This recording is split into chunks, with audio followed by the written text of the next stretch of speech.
Weekend washout. Next on Channel 2 News at 11 o'clock, another dangerous storm hits the tri-state area with a jolt bringing more rain.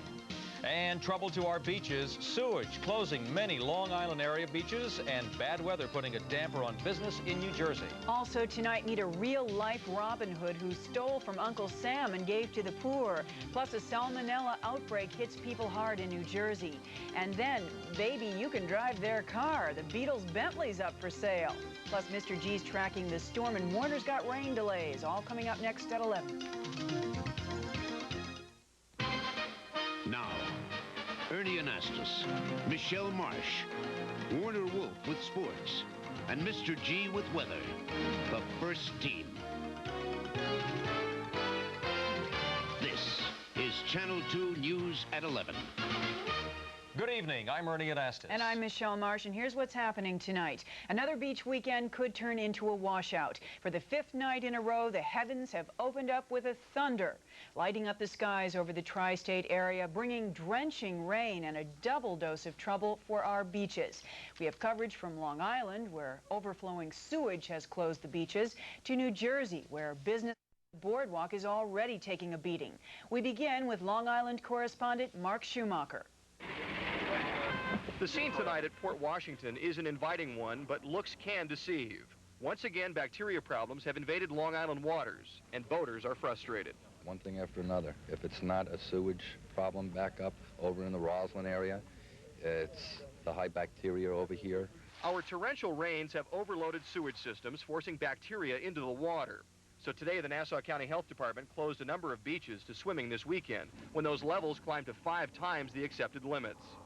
Red flags are up at Galloway, Port Washington Estates, and Manor Haven beaches on Manhasset Bay. Also, Bar Beach on Hempstead Harbor. Advisories against swimming have been posted at Hempstead Harbor Park, Tappan Beach, and Laurel Hollow on the North Shore, Merrick State Civic Association, Biltmore Shores, Hewlett Point, Island Park, Bay Park Beach, Florence Avenue, and Harbor Isle on the South Shore. The troubled waters we have told you about have one thing in common. They're all inland, like Manhasset Bay here. Bacteria collects in these areas because the changing tides take longer to circulate through and naturally cleanse the water. The root of the problem, according to Nassau County, is the city. The city has a combined sewer system, and when it rains like this, they seem to bypass their sewage treatment plants, and the raw sewage goes out into the Hudson River. The sewage and its bacteria then floats toward Long Island, according to Nassau County officials. City officials believe the sewage is from Nassau County itself. I'm not aware of any particular problem at this moment, and I'm not accepting the allegation that we are responsible. But no matter who's to blame, there are risks for people who might jump into the water this weekend. The worst that really can happen to them is they might develop a conjunctivitis, a skin infection, or very possibly some intestinal problems. But that's really the worst that could happen at these levels. The waters will be off limits at least through the weekend. Health officials will take 48 hours for the waters to cleanse themselves after the rain stops. If the rain continues, so will the problems. In Port Washington, I'm Mark Schumacher, Channel 2 News. Mark. And we have a severe thunderstorm watch remaining in effect until... I'm Reggie Harris at the Jersey Shore. So far, it's been a poor start to the season, mostly wet weekends that tend to keep day travelers at home instead of at the beach. Shore businesses are still hoping to rebound this year from the negative pollution publicity of last summer.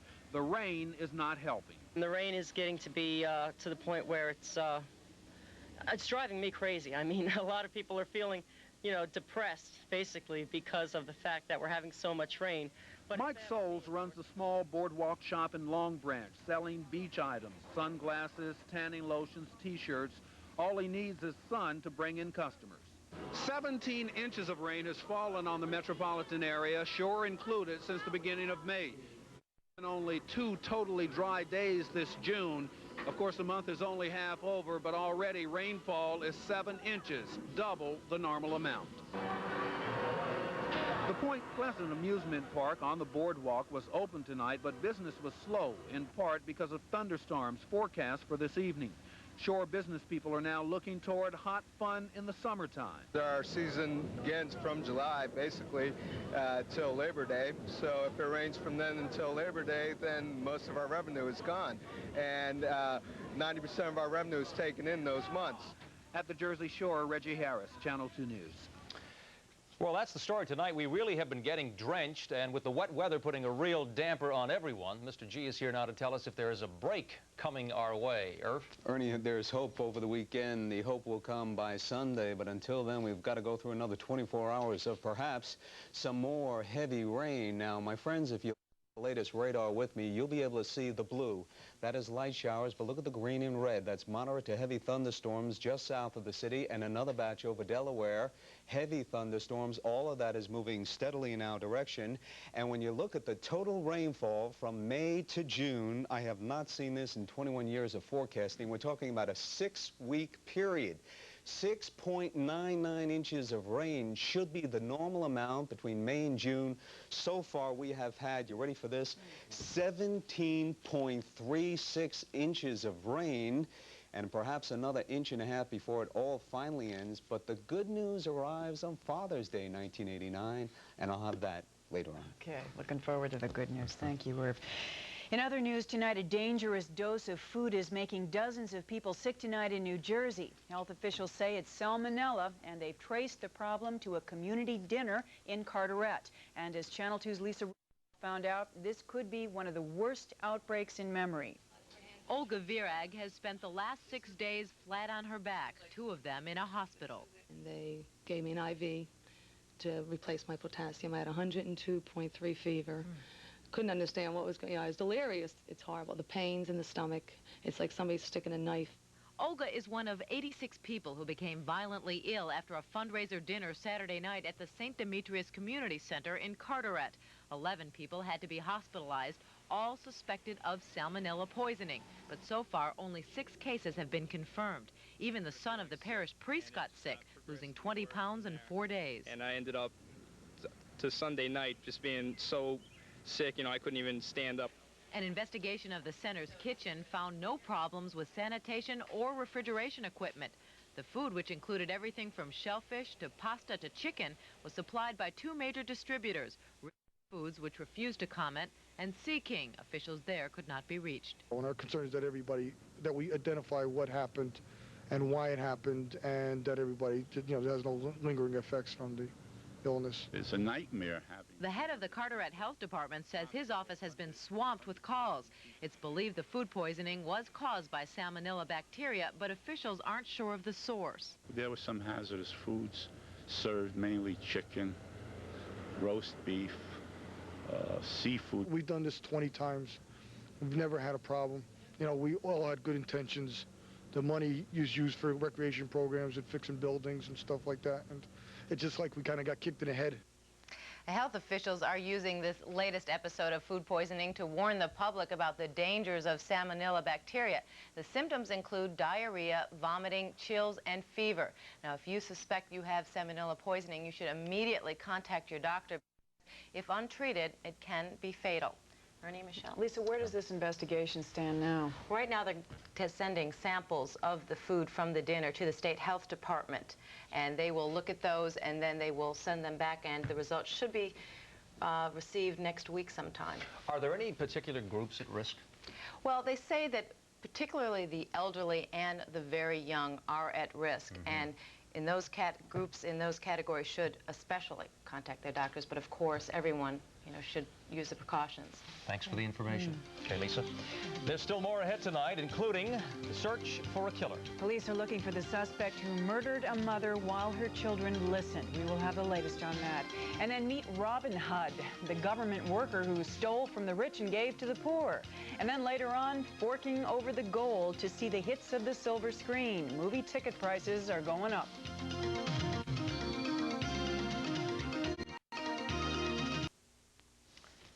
Back in the news tonight, New York City is now offering a $10,000 reward for information leading to the killer of a pregnant woman.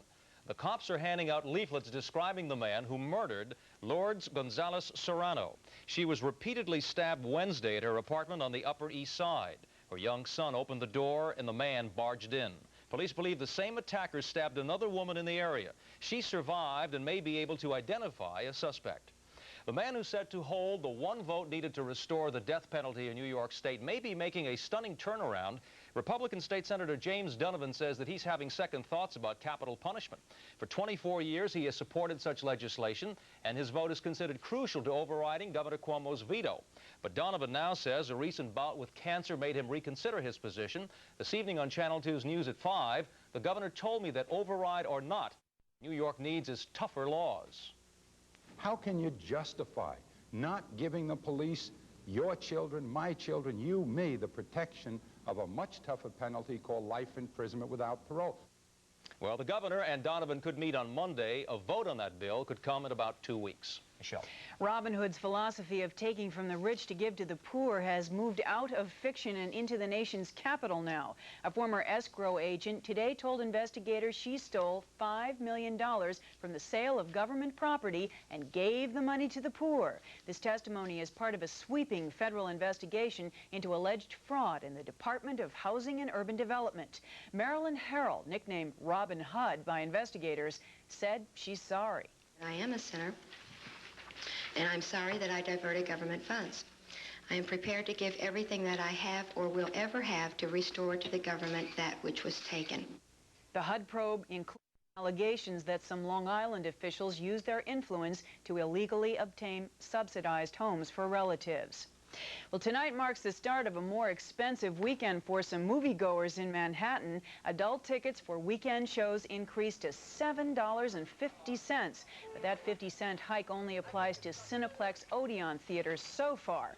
Protesters are calling on moviegoers to take their business elsewhere. And meantime, at the 49th Street Theater, American Express cards are welcome. The owners boast you can get real butter on your popcorn and original artwork on the walls. Okay. Talk about a big hit. The Big W, Warner Wolf, has the story of 4 holes in one in a single golf tournament. He'll be back with that story, plus the Yanks doing double duty in a Texas-style showdown at the stadium.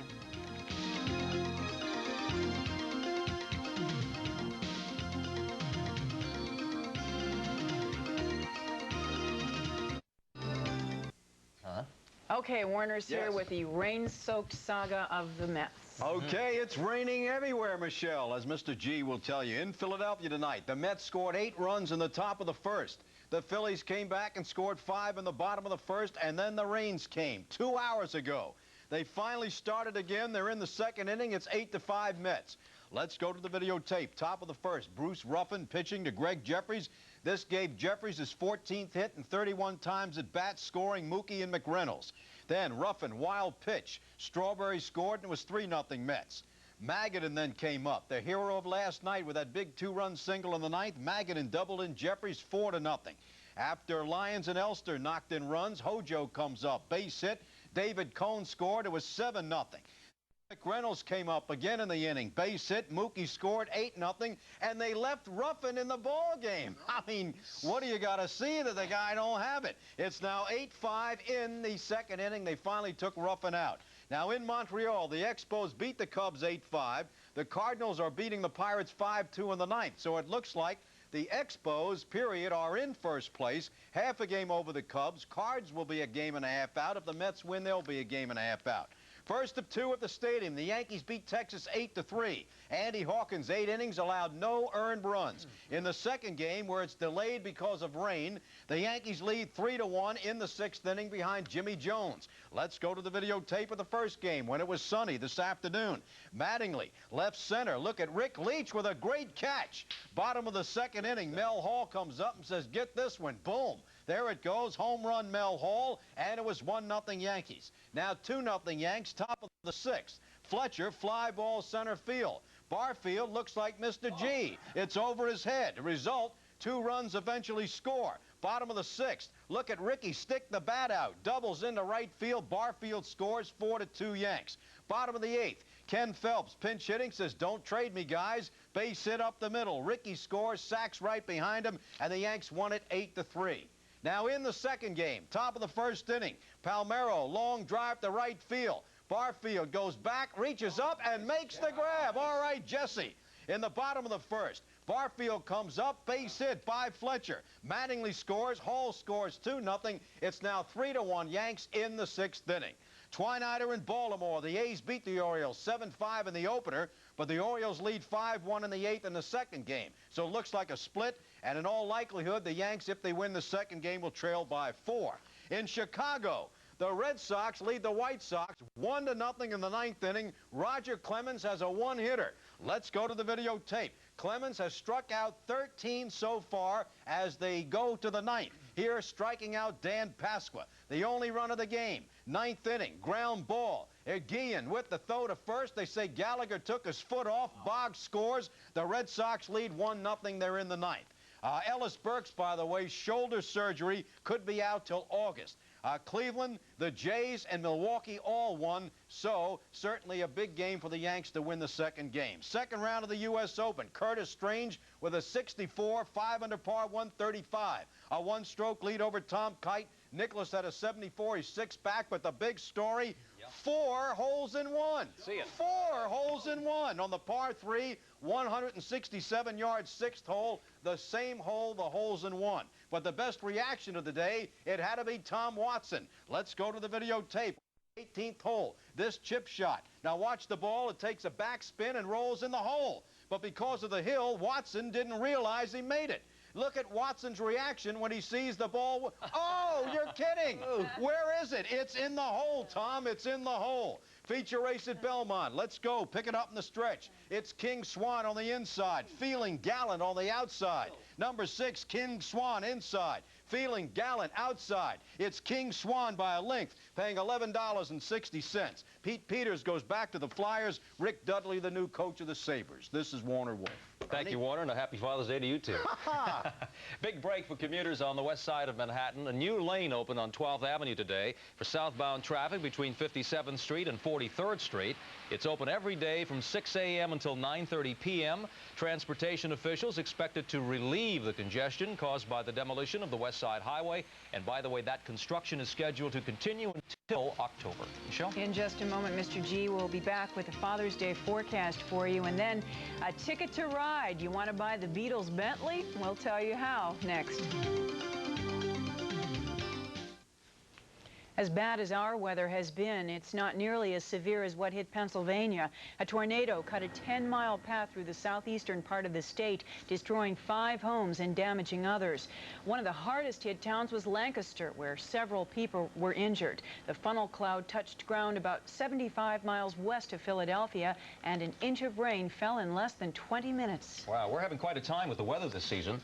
Mr. G is here right now with the very latest for us. And Ernie, a matter of fact, we have had tornadoes not only in Philadelphia, Virginia, North, South Carolina as well, and to Georgia. Here it is the saga of soggy weather, and that will continue for the next 24 hours, and then finally an improvement. Let's go to it. In the right now, 70 degrees and cloudy. Newark is 73 and cloudy. Islip is 70. Humidity is like a wrung towel, 100%. Hair frizzes at that humidity level. South-southeasterly barometer right now begins to rise. For us, maybe we can smile a bit because we can see the clearing skies back across the Ohio Valley, clusters of thunderstorms in and around Virginia and across the backbone of the Appalachians. Now it is Saturday, and the drama builds as the leading edge of a cold front comes closer and closer, and by Saturday afternoon, it finally swings on through, and that's the big story. So it will rain tomorrow with scattered showers and thunderstorms. And then Dad's Day, 1989, here comes the sun, here comes a northwesterly wind, here comes the drier air, and here comes a double thumbs up. Sunday will be the best day of the weekend, and you can quote me now from my friends at PS 31 in the Bronx. Father's Day looks good. Forecast starting with tonight. Showers and thunderstorms will do a tap dance across the state area. The city near 70 degrees, Long Island 65, north and west 65. For tomorrow, one more time, and the rain will come at us sideways and feel like a car wash at times. Temperatures right around 80 degrees. We could have an inch or so of rain, and finally, Sunday, the sun, the yellow ball will come out. It will set after 8 o'clock with a temperature in the low 80s, a nice Father's Day, and for Monday and partly sunny skies, Temperatures on Monday, I'll say that again, under partly sunny skies, will be in the upper 70s. So Sunday and Monday look good. All right, come on Sunday. Here it comes. Thanks, G. An upcoming auction at Christie's could be your ticket to ride if a rock and roll roadster is up your alley. It's a moving magical mystery tour, once owned and operated by Liverpool's Fab Four, the Beatles. 1956 psychedelic Bentley comes loaded with white walls. Look at that. Wood paneling, leather seats, and lots of nostalgia. The estimated sticker price, folks, $1 million. If you want it on your block, Michelle, it goes on the block at Christie's on Wednesday. It won't show the dirt, will it? Not at all. Could be good. Sure. That's it for us. I'm Michele Marsh. And I'm Ernie Anastos. For all of us here, Michelle, Warner, Mr. G, and the entire Channel 2 News team, have a good weekend. Happy Father's Day to you.